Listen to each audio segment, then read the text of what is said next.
Hello, my name is Venkatraman and welcome to my show. Before I begin, I just thought I should give a small introduction about myself.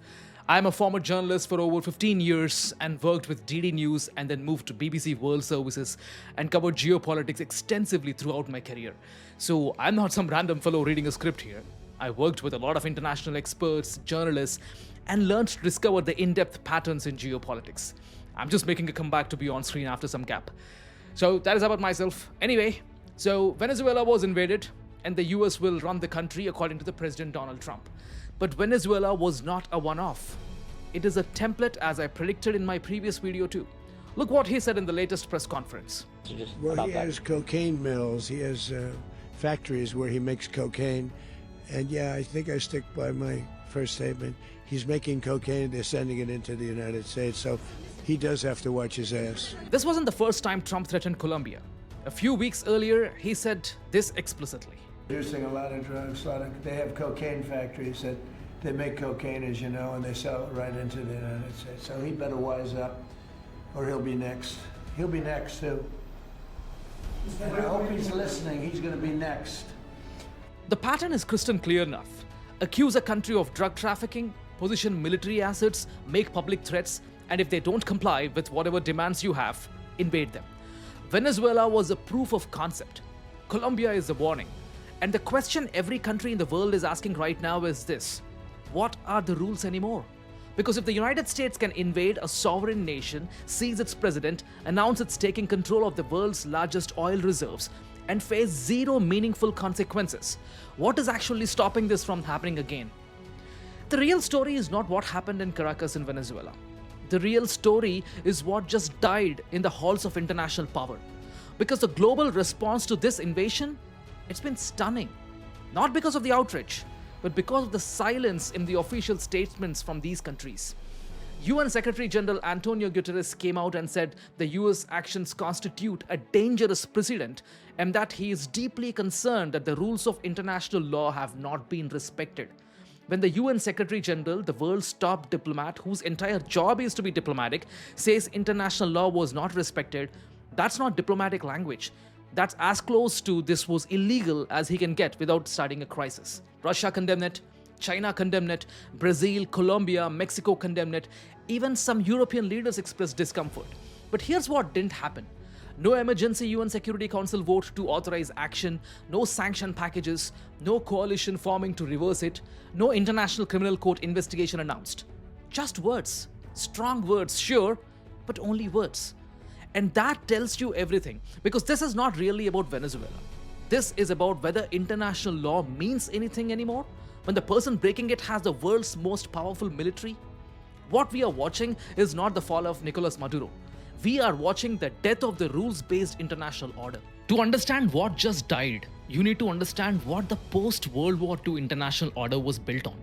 One core principle, one line that was supposed to never be crossed again.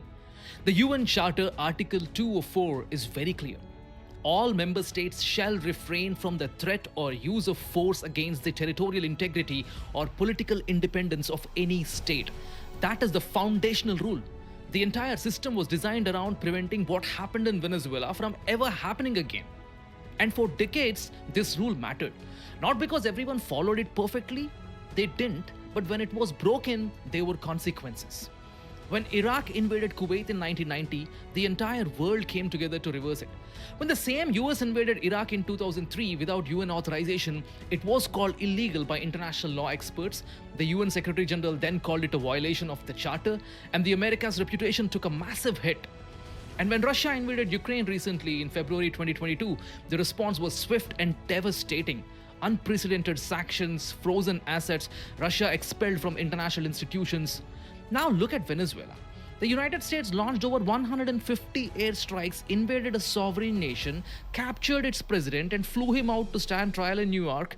And President Donald Trump announced the US will run Venezuela until there is a safe transition. American oil companies will take over Venezuelan oil fields. This is the textbook regime change for resources. Here's a double standard laid bare.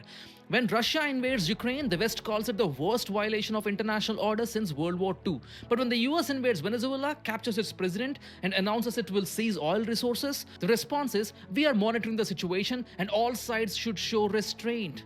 Same violation, different consequences, and everyone can see it. Let us talk about what we are actually seeing in these international responses, because the pattern is revealing. Russia's foreign ministry called it an act of armed aggression. That is deeply concerning and condemnable. Strong words from Moscow. But here's what they are not doing. No weapons shipments to Venezuela. No volunteers flying to Caracas. No economic support beyond statements. Nothing. And China's foreign ministry said it is deeply shocked and strongly condemns the US for recklessly using force against a sovereign state. But again, what are they actually doing except these words? They advised Chinese citizens not to travel to Venezuela. That's it. Brazil's President Lula said the bombings and capture cross an unacceptable line and represent a grave affront to Venezuela's sovereignty and yet another extremely dangerous precedent for the entire international community. And Colombia's President Petro called for an emergency UN Security Council meeting and rejected the aggression against the sovereignty of Venezuela and of Latin America. Mexico too strongly condemned the military action as a breach of the UN Charter. However, Argentina's President Milei, he celebrated with his signature slogan, "Long live freedom, damn it." And Ecuador's President Noboa said the narco-chavista structure would collapse.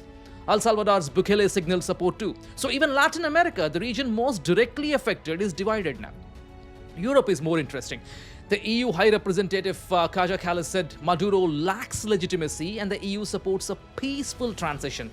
But she also said under all circumstances, the principles of international law and the UN Charter must be respected. That means we are glad Maduro is gone, but we wish you'd done it in a different way. UK Prime Minister Keir Starmer said Britain shed no tears about the end of Maduro's regime. But he always believes in upholding international law. He wants it both ways. And now comes Germany. Germany is where the contradiction becomes most visible. German conservative MP Keiswetter said, with President Trump, the US are abandoning the rules-based order that has shaped us since 1945.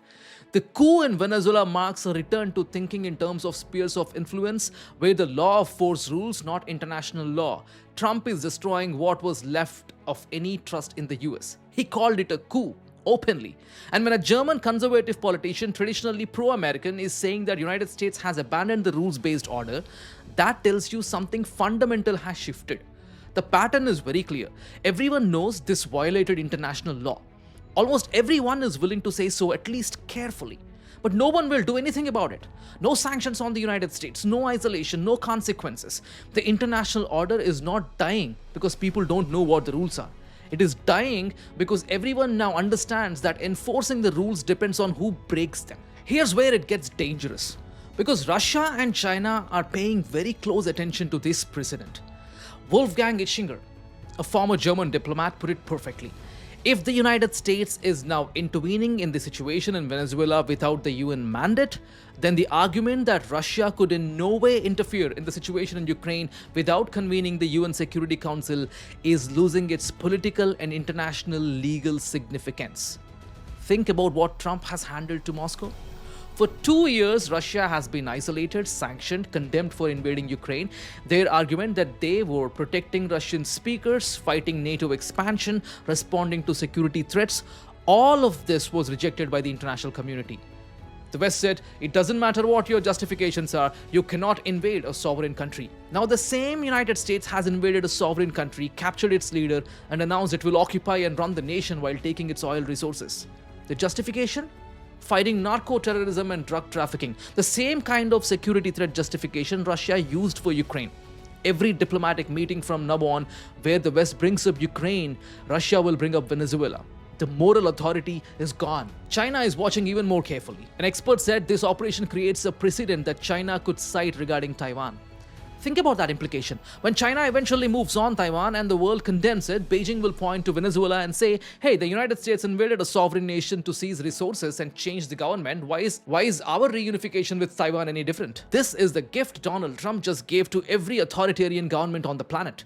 The message is clear. If you have the power, you can do it. International law is optional. The UN Charter is a suggestion, not a rule. Now let's talk about India's response, because it's revealing in a different way. India's Ministry of External Affairs issued a statement expressing deep concern about the situation in Venezuela. That's it. Deep concern. No mention of the United States, no mention of sovereignty violation, no mention of territorial integrity, nothing. Compare that to India's response to Ukraine. When Russia invaded, India abstained from UN votes, but we consistently called for respecting sovereignty and territorial integrity and adherence to the UN Charter. Those specific phrases appear repeatedly in Indian statements. They are completely absent from the Venezuela statement. Why? Follow the money. India has roughly $2 billion in stakes in Venezuela. ONGC Videsh invested $200 million in the San Cristobal oil field through a joint venture with Venezuela's state oil company PDVSA. But more than that, ONGC is owed $536 million in frozen dividends just up to 2014, with almost the same amount for subsequent years. That's close to $1 billion stuck in Venezuela. And Reliance Industries has a 15-year crude supply contract with PDVSA. Indian Oil Corporation, Oil India Limited, they are all part of a consortium operating in Carabobo heavy oil field in the Orinoco Belt. These are major investments in what was supposed to be a long-term energy diversification strategy of India. Now, President Trump has announced the US will run Venezuela and the American oil companies will take over Venezuelan oil fields. For India, the calculation is pretty simple. Stay quiet. Don't antagonize Washington. Hope that when the US stabilizes Venezuelan oil operations, Indian companies can recover their investments and maybe even resume crude imports on better terms. It's pragmatic. It makes perfect business sense. But it also means accepting that when a great power invades a country where you have investments, you shut up and hope they will let you keep doing business. Here's India's real concern though, and this goes beyond Venezuela. Every single energy partner India has cultivated for diversification is now vulnerable. Venezuela just proved the point. Iran could be the next. Russia is already under massive pressure. When the United States wants resources, it turns out that sovereign investments and bilateral relationships don't matter that much. India has spent 2 decades building energy security through diversification. Partnerships with Russia, Iran, Venezuela, African nations. The strategy was, don't depend only on the Middle East, spread your sources. But what Venezuela demonstrates is that diversification only works if your partners cannot be invaded and occupied by great powers. This puts India in a very difficult position. We've built our foreign policy on strategic autonomy, non-alignment, the ability to work with everyone. But strategic autonomy requires international rules that matter because rules restrict power. When power alone matters, smaller countries like this get crushed and medium powers like India have to pick sides. India's diplomatic silence on Venezuela is not just about protecting current investments. It's about a harder calculation. In a world where might makes right, you can't afford to antagonize the strongest power, even if it violates principles you have defended for decades. That's a bitter pill for a country that helped found the non-aligned movement and has always championed sovereignty and territorial integrity. But it is the calculation India is making, and we are not alone. Most of the world is making the same calculation. Because at the end of the day, what can anyone actually do? Russia and China can condemn the invasion, they can propose UN Security Council resolutions, but the United States has veto power. Nothing will pass. Even if something did pass, who is going to enforce it? Who is going to sanction the United States? Who is going to isolate the world's largest economy and most powerful military? No one. That is the answer. No one can. This is the reality of unipolarity. The United States has the power to do this, and no combination of countries can stop them militarily or economically. We are not in a multipolar world yet, no matter what the torchbearers of the multipolar world says. Russia is weakened by Ukraine, China is powerful economically but militarily untested and vulnerable to sanctions, Europe is fractured and militarily dependent on the United States. India is rising but still building its power. We are in a transition period where the old rules have broken down but the new balance has not formed yet. And in this transition, what we are seeing is the oldest law of international relations reasserting itself. That is a strong do what they can, the weak suffer what they must. The UN Security Council will meet on January 5th. Maybe they'll propose a resolution demanding US withdrawal. The United States will veto it. Some countries will abstain. Most will vote yes, knowing it won't matter. And then everyone will move on. That meeting will be a theater. Political theater where everyone plays their role. The real decision has already been made. Venezuela's fate was decided the moment US Special Forces captured Maduro. Everything else is just commentary, like what I'm doing right now. The United Nations can't stop this. The International Criminal Court won't investigate it. The main question is not whether international law still exists. It does. The question is, for whom does it exist? Because after Venezuela, the answer is becoming clear. International law exists for everyone except those powerful enough like the United States to ignore it. And that's not an international order. That is just power politics with a better PR. Thank you. I'll meet you in the next episode. Jai Hind.